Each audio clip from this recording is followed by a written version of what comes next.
I'm Mark Bruzonsky, your host for Mideast Realities. Edward Said is one of the most profound thinkers, writers, and commentators of our time. One of the most influential humanists of our generation is how he is introduced in just a few moments.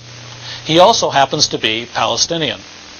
Born in Jerusalem, Said's family fled to Cairo when the civil war between Jews and Arabs broke out in British Mandate Palestine after World War II. Then, as a boy, he came to the United States. Said is one of the best-known professors at Columbia University, where he holds a distinguished and endowed chair in English comparative literature. As you will hear in the upcoming introduction, he has held nearly every major fellowship known to man or beast, and has delivered some 27 endowed lectures. Said is in demand throughout the world at major universities, not only in the field of literature, but as a social critic and political analyst. Though in his early years at Columbia, Said was not greatly politically involved, he became more and more so in the 70s and 80s. He was, in fact, a prominent member of the Palestine National Council during the time when the PLO was most ostracized and vilified in the U.S. In recent years, especially since the Gulf War and the agreements that followed between Israel and what was the PLO, Edward Said has become one of the most outspoken dissenters from and critics of U.S. foreign policy, Yasser Arafat, and developments in the Middle East region. Said's books and articles have been widely published throughout the world in many languages. Orientalism, published in 1978, is considered a defining treatise on the subject of Western cultural and social imperialism. In this series of 4 Mideast Realities programs, we are very pleased to be able to bring you one of Edward Said's most interesting and provocative recent lectures. The title of the lecture is The Clash of Civilizations, and Said delivered it at the University of Wisconsin in Madison in November of '95. What Said discusses is, of course, much broader than just contemporary Middle East events. But what he discusses is actually of considerable importance in providing the vital background necessary to really appreciate these events and put them in historical perspective. And during the lecture, and even more so in the question and answer period, Said specifically comments about Israeli-Palestinian developments in the past few years, comments that are of extreme importance and should be very carefully pondered. Good evening. It is my pleasure and honor to introduce to you tonight one of the most influential humanists of our generation.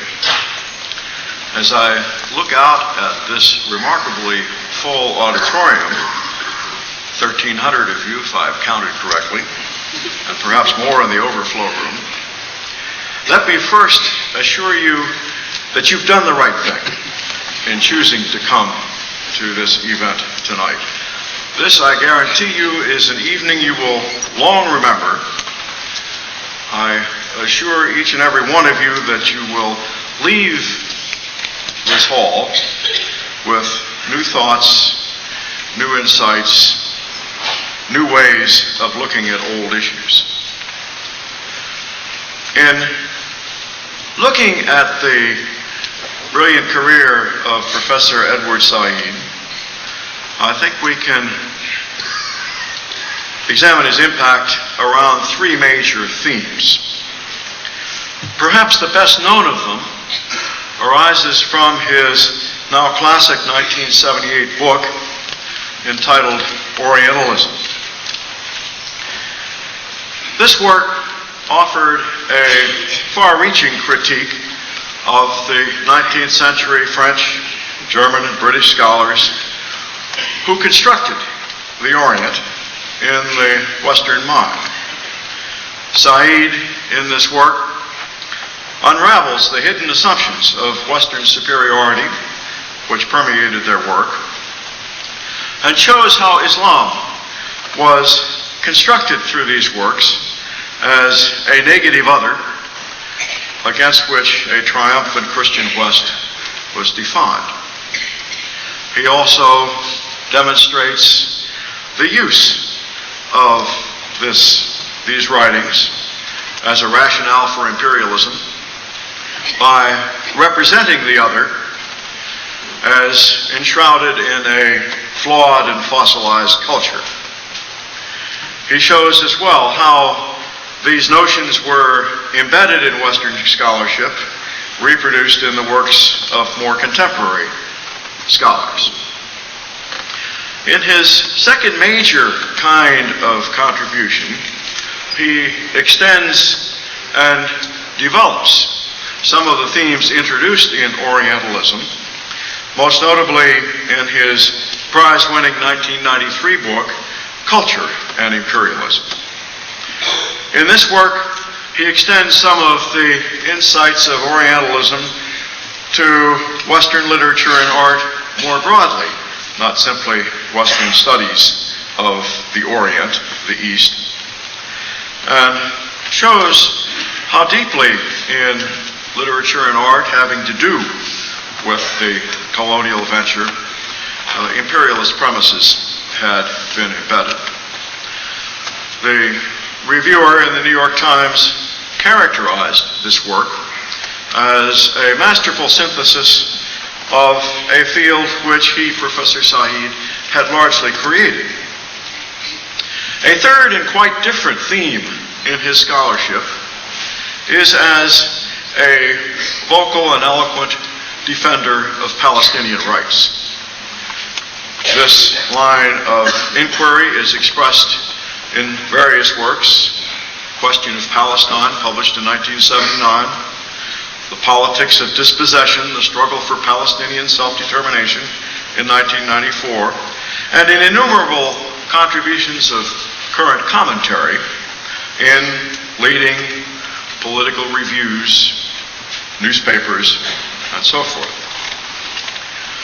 He has been not only a commentator, but also a participant in what we might call the construction of the Palestinian idea, but never in an exclusivist fashion. That his defense of Palestinian rights has always been incorporated in a more ecumenical vision of the necessity of encounter between Arabs and Jews who share that land. There are many other dimensions to Professor Said I might mention. Let me also note that he is, among other things, a musician.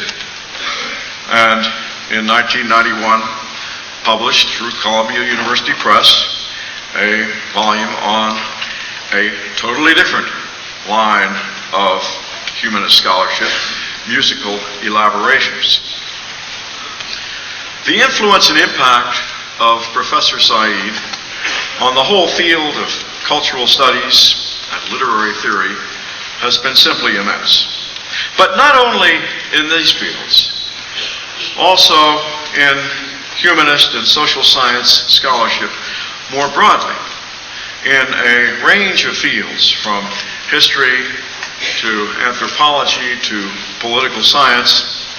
It is simply impossible not to come to terms with the work of Edward Said. He is then enormous in his impact.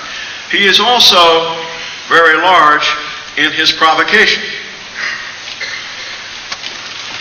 Needless to say, those scholars who were harpooned in Orientalism fought back. Bernard Lewis most notably and most tenaciously. I recollect a debate here in Madison shortly after Orientalism was published, a quite heated exchange between four persons, two of whom were strong partisans, two of whom were equally forceful critics of the theoretical orientation of Orientalism. Professor Said has also been a provocateur with respect to what one might call as the more extreme of postmodernist thought. He remains deeply committed to humanism and not prepared to join in those who would simply deconstruct it.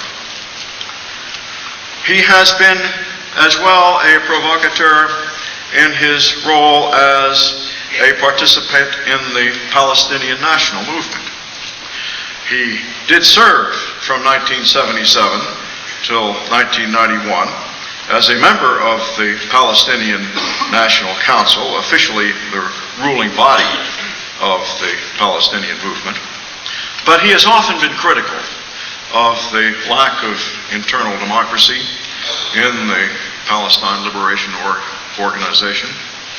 And he has been sharply critical of the peace accords recently signed by that organization, which in his analysis and understanding fall far short of the minimum required to give protection to Palestinian rights.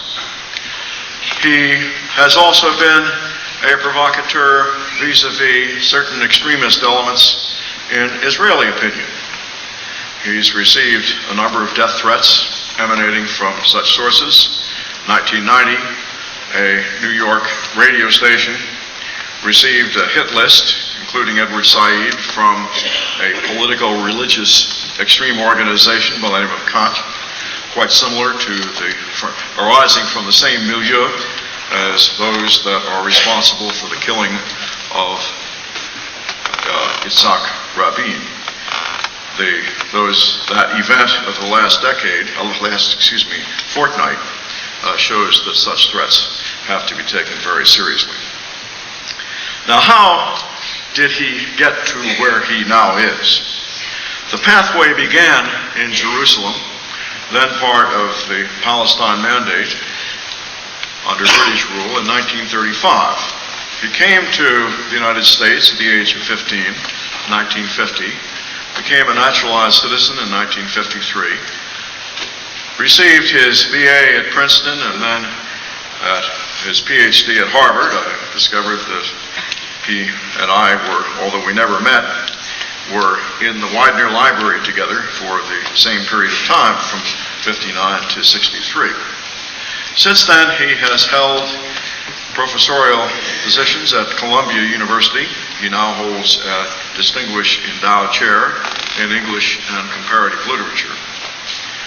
He has, as far as I could discern, held every major fellowship known to man or beast.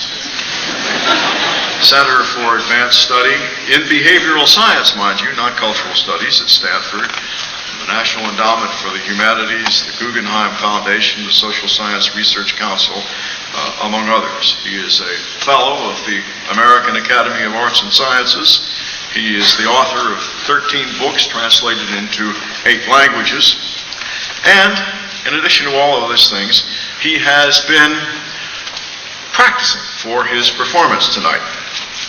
Practicing in the form of 27 major endowed lectures that he has given, and lectures at well over 100 universities in the United States, Canada, the Arab world, United Kingdom, South Africa, and doubtless other places. Which brings me to the title of tonight's lecture, Clash of Civilizations or Clash of Definitions. Behind that title, you can see, I'm sure, looming the long shadow of Professor Samuel Huntington of Harvard University, whose controversial and provocative article, Clash of Civilizations, which appeared in Foreign Affairs about 3 years ago, seemingly provides the theme for this evening's lecture. I have not seen his advanced text, but we can anticipate that Professor Said will comment on what could be readily seen as a kind of neo-Orientalist theory of world conflict in that article, by which Huntington proposes a series of civilizational entities which, according to this article, would define future lines of international rivalry now that state socialism and Marxism-Leninism are dead. As I say, I have not seen the text, but I rather suspect that Professor Huntington, my good friend, would squirm were he in the audience tonight, which I believe he is not. I'll give you Professor Said.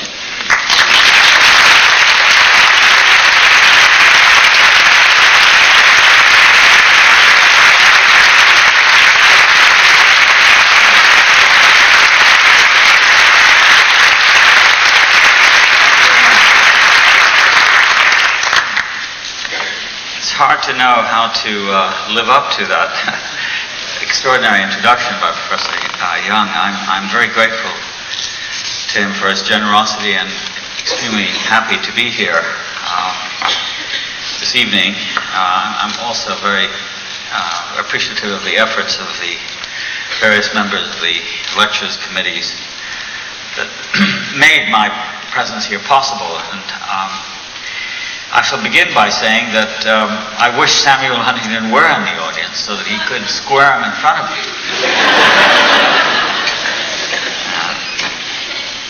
Indeed, Professor Young is a very clever man, and he's quite right. I am going to talk about this essay by Huntington, which appeared in Foreign Affairs magazine in the summer of 1993, and announced in its first sentence, and I quote, that world politics is entering a new phase. By this, Huntington meant that whereas in the recent past, world conflicts were between ideological camps grouping the first, second, and third worlds into warring entities, the new style of politics would entail conflicts between different and presumably clashing civilizations. I quote again, "The great divisions among humankind and the dominating source of conflict will be cultural. The clash of civilizations will dominate global politics." Later in the same article, he explains how it is that the principal clash will be between Western and non-Western civilizations, and indeed, Huntington spends most of his time in the article discussing the fundamental disagreements, potential or actual, between what he calls the West on the one hand. And by the way, he never defines the West, he just says the West, so if everybody knows what that is. And on the other hand, the conflict between the West and on the other hand, Islamic and Confucian civilizations. And indeed, one of the amusing aspects of this article is that he keeps warning us about some alliance between Islam and Confucianism, which I don't think anybody's seen or heard of. But it's part of the brilliance of the argument that it allows itself insights that are afforded no one else. In terms of detail, however, it's important to note, just statistically, that a great deal more attention is paid to Islam in Huntington's article than to any other civilization that he talks about, including even the West. Now, much of the subsequent interest taken in Huntington's essay, and by the way, I think one should say right away that one ought to be grateful to Huntington, not only because he provides one with lecture topics, that's silly, but also because it's certainly stimulating to thought, and it does raise the question. He isn't really entirely wrong. That is to say, there is a lot of evidence around that suggests that the world is divided into warring camps now, and people think of themselves as besieged by X and dominated by Y and threatened by A, and so on and so forth. And all of these things are kinds of abstractions. But I don't think that a lot of the interest taken in his essay, it should be noted, derives from its timing, rather than exclusively from what it says. And also from the sense of confusion and insecurity that people feel after the end of the Cold War. As Huntington himself notes, there have been several intellectual and political attempts since the end of the Cold War to map the emerging world situation. This included Francis Fukuyama's notion of the end of history, which is about the shortest-lived theory that had its day ever. And the thesis, nobody talks about that anymore, not even Fukuyama, I gather. Because obviously history didn't end. And then another such theory, which was put about during the latter days of the Bush administration, which is the theory of the so-called New World Order, which turns out to be pretty much the same as the Old World Order.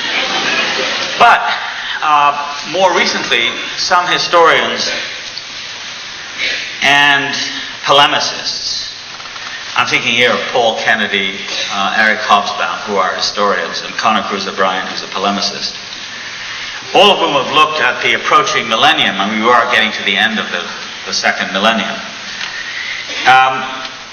and have done so with considerable attention to the causes of future conflict, which has given them all cause for alarm. I mean, there's no doubt in anybody's mind, I mean, to be serious for a moment, that the world seems to be tending towards unexpected and quite violent conflagrations that might, in an unpredictable way, break out. The core of Huntington's vision, not really original with him, by the way, is the idea of an unceasing clash, a concept of conflict which slides somewhat effortlessly into the political space vacated by the bipolar war of ideas and values embodied in the unregretted Cold War. I don't, therefore, think it's inaccurate to suggest that what Huntington provides in his essay, especially since it's addressed not to people like us, but to the influential opinion policymakers who subscribe to Foreign Affairs, which is the country's leading journal of foreign policy discussion. What he provides in his essay is a recycled version of the Cold War thesis that conflicts in today's and tomorrow's world will remain not economic or social in essence, but ideological. And if that is so, then, one ideology, that of the West, is the still point or locus around which, for Huntington, all the others turn. In effect, then, the Cold War continues, but this time on many fronts, with many more serious and basic systems of values and ideas like Islam and Confucianism, struggling for ascendancy and even dominance over the West. Not surprisingly, therefore, Huntington concludes his essay with a brief survey of what it is that the West... By the way, it's extremely odd to keep talking about things like the West or Islam as if they were people or committees or somebody that you can actually point to and say, well, that's it. But I mean, this idea of the West, as if the West was one thing, runs through his essay. And as I say, I find it very difficult to sort of put down. But he says what the West must do to remain strong and keep its opponents weak and divided. It must, he says, and I quote now, it must exploit differences and conflicts among Confucian and Islamic states to support in other civilizations groups sympathetic to Western values and interests. The West must strengthen international institutions that reflect and legitimate Western interests and values, and it must promote the involvement of non-Western states in those institutions. Now, so strong and insistent is Huntington's notion that other civilizations necessarily clashed with the West, and so relentlessly aggressive and chauvinistic is his prescription for what the West must do to continue winning, that we're forced to conclude that he's really most interested in continuing and expanding the Cold War by other means, rather than advancing ideas about understanding the current world scene or trying to reconcile between cultures. Little in what he says expresses the slightest doubt or skepticism. Not only will conflict continue, but, he says on the first page, conflict between civilizations will be the latest phase in the evolution of conflict in the modern world. It is, I think, a very brief and rather crudely articulated manual in the art of maintaining a wartime status in the minds of Americans and others that Huntington's essay has to be understood.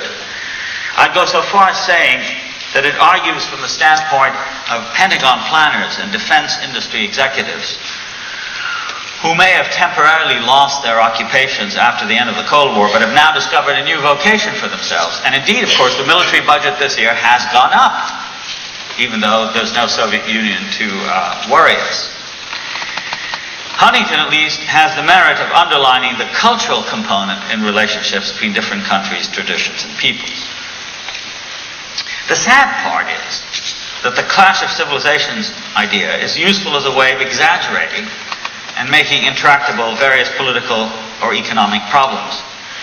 It's quite easy to see how, for instance, the practice of Japan bashing in the West can be fueled by appeals to the menacing and sinister aspects of Japanese culture as employed by government spokespersons, or how the age-old appeal to the yellow peril might be mobilized for use in discussions in Washington or New York or London of ongoing problems